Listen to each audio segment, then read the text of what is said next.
heavy. Now my back was killing me, especially I started wearing it as Sam began her 3rd trimester. And the first few days I thought, I'm going to be gung-ho and I'm going to wear this all day long and I'm going to fill it up with as much water as possible because I'm the man. But then my back started hurting like crazy. Really, hey? Sure, that's surprising. Yeah, and I got very little sympathy from Sam for some reason. Don't know why. Talk to me about how a man who's married to a woman suddenly realizes that woman is now going to be a mother. How do you make the jump between this being your wife and this being the mother of your children? I don't think you jump as much as you're pushed. I think you're right. Yes. Yeah, I can only speak for myself, and I didn't really process that until a couple of days after the birth, when I realized that Sam was spending most of her time with the baby, and I was spending most of my time with the baby, and we were spending very little time with each other, which happens. I mean, it happens to, I think, all couples. Do you think, though, that dads often feel resentment, that this baby comes along and you almost get pushed to one side? I think it's a natural way to yeah, feel. look, I can imagine some dads would feel like that, but I think some moms feel like that too. Because the dad now has a new plaything. He's got a little baby to play with all day long. And I can see yours looks just like you. Yes, no, she's a spitting image. Unfortunately, the poor child. I don't know, that red hair, Nicole Kidman, it never hurt her.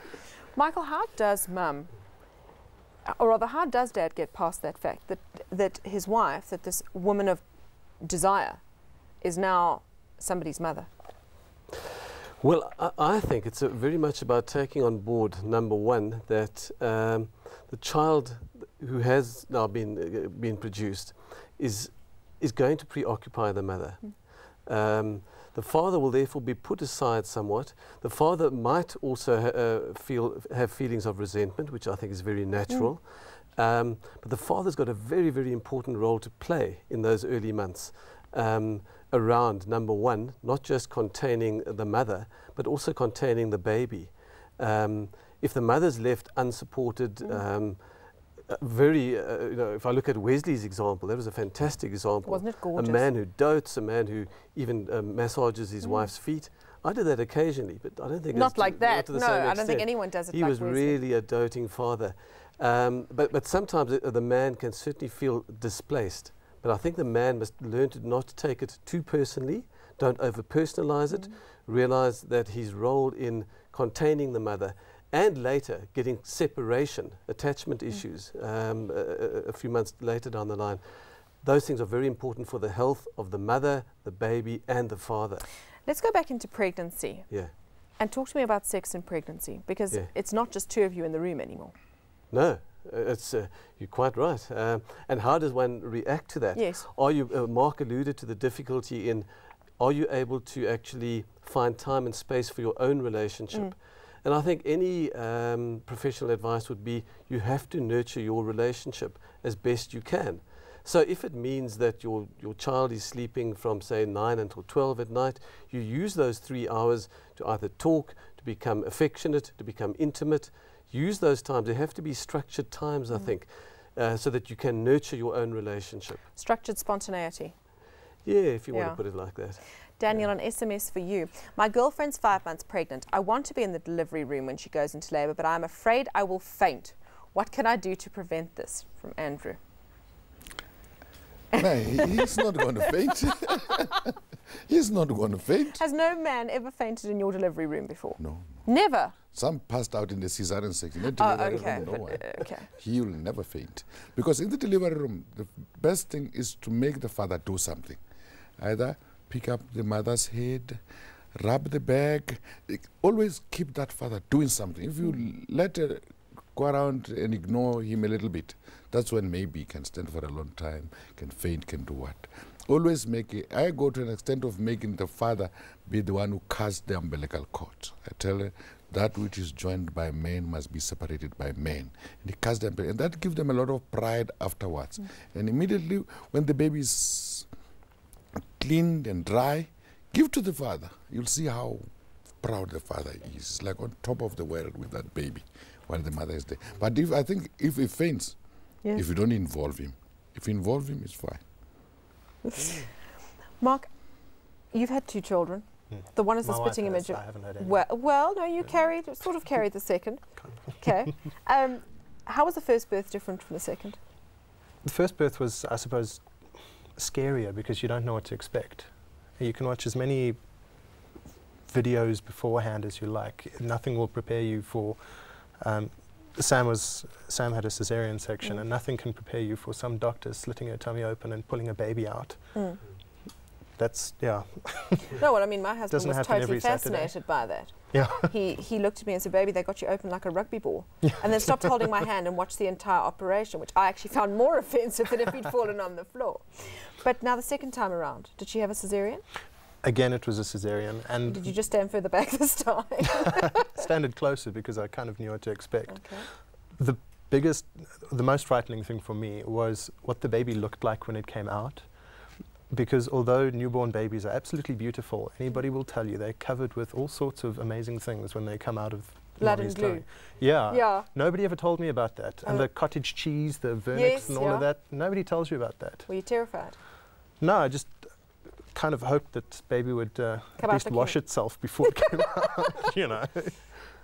As a pic of you and the two babies and your wife now, I see one of them was in the incubator for a while. Did that scare you? Yes. That actually happened with both children. Okay. And it's terrible seeing them put straight into a box. And then you can't touch them, you can't be near them, you just have to watch them. It's almost as if they've been put in the microwave oven because you can't touch them, you can't reach inside. Do you think, Michael, that's harder for a man than for a woman? Because as a man, you kind of are the protector of the family and you're in control of making sure that everyone is safe, and to have your baby taken away where you can't help or do anything to make it better. Yeah, I think that sense of helplessness is very particular to the man himself. You know, at least the woman, the baby has been incubated within her own body and then given birth. The father, sort of the protector, suddenly finds he hasn't got control over the situation. There is that helplessness. The baby's in the incubator. I want to hold this beautiful little, that's mine. So I don't think that's uncommon. Certainly, you know, that men have that sense of helplessness, and the identification that they have with their wife, their wife's helplessness as well. I think the lack of control of it is difficult. Yes. Camilla's on the line from Joburg. Hi, Camilla. Hi, how are you? Fine, and you? Good. Yes, I actually just wanted to just give a comment. I actually had a home birth about 4 months ago, and my husband was there from beginning to end, and he was just fantastic the whole way through, you know, and even if he wasn't like actually helping get the baby out, just the encouragement, just being there, just knowing that my best friend and the person I trust the most in this world was there with me to share the experience. And I think men should just put a little bit more, give themselves a little bit more trust within themselves that it can be done. And you know, we have so much information out there that men can also get their hands onto about the whole birthing process, what's going to happen, that they can almost just, you know, get themselves ready for it as well, just as a woman, because we're just as scared, I think, just as men are also scared. But I just wanted to say my husband was a great support, but he was studying with me, going through what is going to happen, what is the process, and just giving him the opportunity to not be sort of put on, being bombarded in the situation with what's all going to happen and stuff like that. So yeah. Thanks, Camilla. I think that's a great call, and I think it makes a huge difference when you're educated. Did you find knowing what was going to happen was easier for you? Yes, definitely. I think it definitely helps to, just as the dad, to look things up. You know, go into the internet, read magazines. You know, be informed. Be informed. Just know what you're doing. Thanks, Mark. Thanks, guys. It was quite an eye-opener. We're back after the break when we meet a couple who'll share their versions of the journey into parenthood. Call us 011 537 9332 or SMS us on 34970.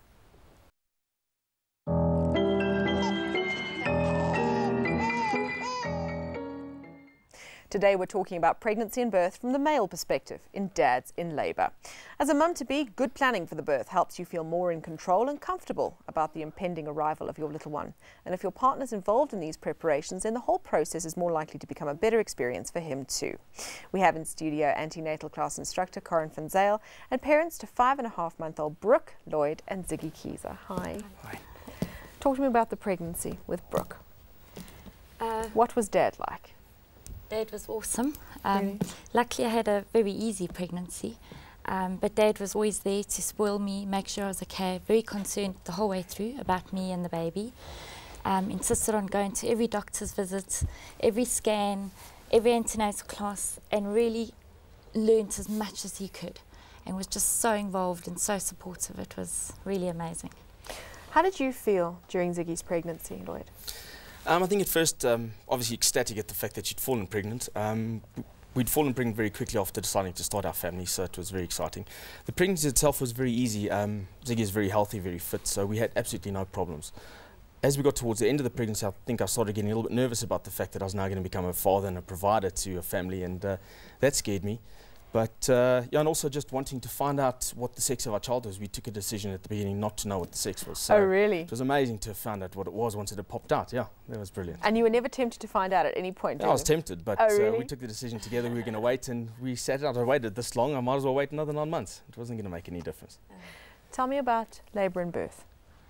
Okay, everything went as I'd planned. I was in the I think you're the first mother who's ever said that on our show. I had done a bit of research and everything. I wanted to have my water birth, and we were very lucky that everything went as planned, and we had that. Lloyd was awesome. I think the most stunning thing was I had an awesome midwife, and then having Lloyd next to me, being so supportive, rubbing my back, holding my hand.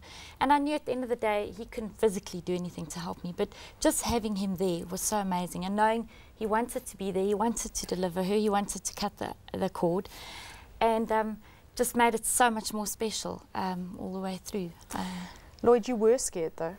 Terrified. Why? Petrified. Tell me. I think no matter how much preparation goes into preparing yourself for the birth, you'll never actually be prepared for the process. It's just an unbelievable experience. It's the most life-altering experience you'll ever encounter. But yes, it's terrifying. You know, you're in a position where you have absolutely no control of what's taking place. You're also in a position where you see your wife in excruciating pain you've never seen. Well, you've never seen her in that position before. You heard about it, you've read about That's it. You've seen videos, you've done the whole thing, but you've got to live it to actually understand it. And yeah, it's a terrifying experience. You have no idea what's going to come next, what's going to happen next. And the process just seems to take so long, and yet it actually, in hindsight, labour was short for us. It didn't take very long, and Brooke was with us. Did you feel helpless? Completely.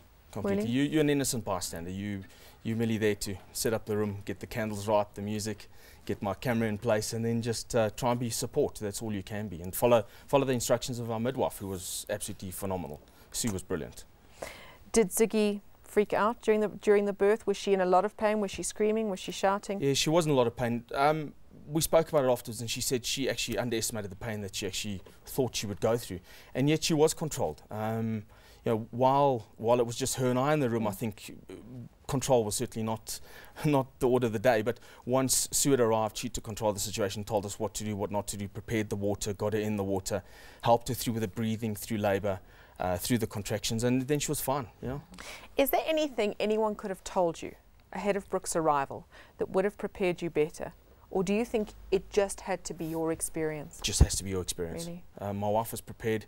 Ziggy had read spent lots of time going through literature. We'd been to antenatal classes. I'd read up on the topic, but nothing prepares you for the arrival of you. I think especially your first child. I think your second will be different, but your first child, it's much like going to the army. You're right. Tell me, when you went home, on a day-to-day basis, how involved did you want to be? How involved were you? And were the two of you in sync? I was very fortunate that Brooke was born on Christmas Eve, so I was on leave. I had 3 weeks of leave following that. So I was very much part of the process. I took care of Ziggy's personal needs. You know, it's a stage where she's very fragile. She needs to be cared for just as much as what the baby needs to be cared for. And then obviously I also started the bonding process with Brooke, bathing her, feeding her, helping mom feed. Obviously we're still breastfeeding, and changing nappies. I quickly learned how to use the washing machine and the tumble dryer. I bet you did, yes. Yeah, cleaning the house and doing the shopping on my own, but it was fantastic. Wouldn't change it for the world.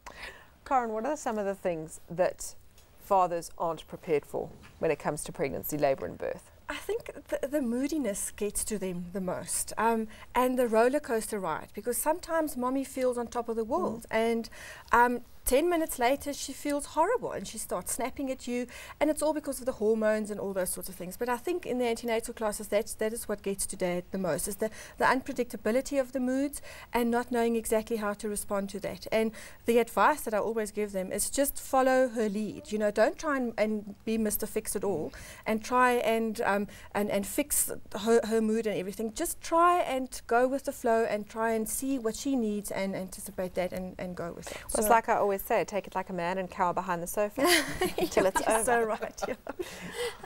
Has your relationship changed since Brooke came into your lives?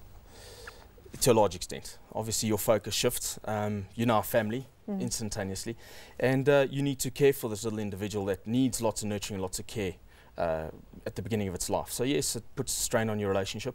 You've got to try and find the time, which is not easy, holding down jobs, you know, taking care of your own professional well-being, and then also having to fend for your family. So it's very difficult, yeah. But you work on it on a daily basis. You have to. Do you, Ziggy, I'm going to ask you first. Do you see Lloyd as a dad now more than a husband? And Lloyd, do you see Ziggy as a mom now, almost more than a wife? I'll start with you, Ziggy. At times, yes. Yeah. At times, especially when he's with Brooke, I'll look at him and think, wow, yes, he's Brooke's dad, you know, wow, that's awesome. It's a big change, you know. But when we're alone, like at night when she is asleep, then I still do see him as my husband and my partner. But yes, it has changed. Yeah, you do look differently at that person. And you, Lloyd? Yeah, I call her mom now. So yes, Yeah. indeed. So he has become a mom, that's first and foremost. But I appreciate that and I respect that, because that was the decision we took. Yeah. She wasn't an accident. We knew what we were getting ourselves in for, and that's what she requires at this stage in her life. So I'm happy to take a back seat for the time being. Yeah. Joy is on the line from Nigeria. Appropriate call. Hi, Joy. Yeah, morning. Morning. What's your call about? Good morning. Happy Father's Day to all fathers. Thank you. I have a question. I have 3 children, and my husband was not there for the first 2. Okay. But for my last child, the girl, he was around with me all through in the labor room in the hospital. I'm becoming scared because I notice he's emotionally attached to the last one than the first 2. Does this have anything to do with this? I'm really bothered. Let's see if we can find out. Karen, I don't know if you heard that the line was quite bad. Joy has 2 children. Her husband wasn't too involved with the first 2 in terms of labour and birth. The third one, he was around for the birth, the labour, and apparently there's a real closeness and affinity between him and the last child. Definitely. I mean, just the fact that you witnessed this whole experience. Unfortunately, bonding doesn't happen as instantly for the fathers as for the mothers, because obviously the happy hormones help mommy and all those sorts of things. But it takes a little longer, but it's worthwhile going and actually making a point of bonding with your baby. And things that they can do is, for example, especially in the first couple of weeks, is skin-on-skin contact with daddy.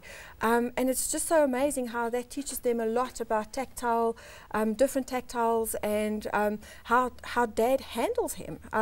A dad's pressure when handling a baby is much more different than a mom. So, and a child needs to learn about those things as well. So getting involved with the daily routine, bathing your baby, feeding a baby if it's possible. Even when mom breastfeeds, allow daddy to just give 1 feed maybe per day with the bottle. Yeah, just getting involved with the daily routine, I think, goes a long way to help to bond. Ziggy, your message to Lloyd on Father's Day. Okay. Sure, I've got lots I could say. I'd just like to say thank you so much to him for everything. He really made the experience so much easier, so much nicer, so much more pleasant. And I would definitely do it again with him. And what a result, hey? Thank you, Brooke, for bringing your parents in to chat to us and safely home. Thank you. Oh, we find out how dads can help mum when a baby comes home after the break. Call us 011 537 9332 or SMS us on 34970.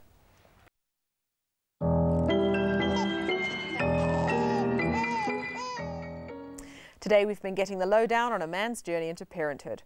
We've learnt it's possible for dads-to-be to suffer from morning sickness and cravings, and that no amount of planning can avoid a dad's feelings of helplessness during labour.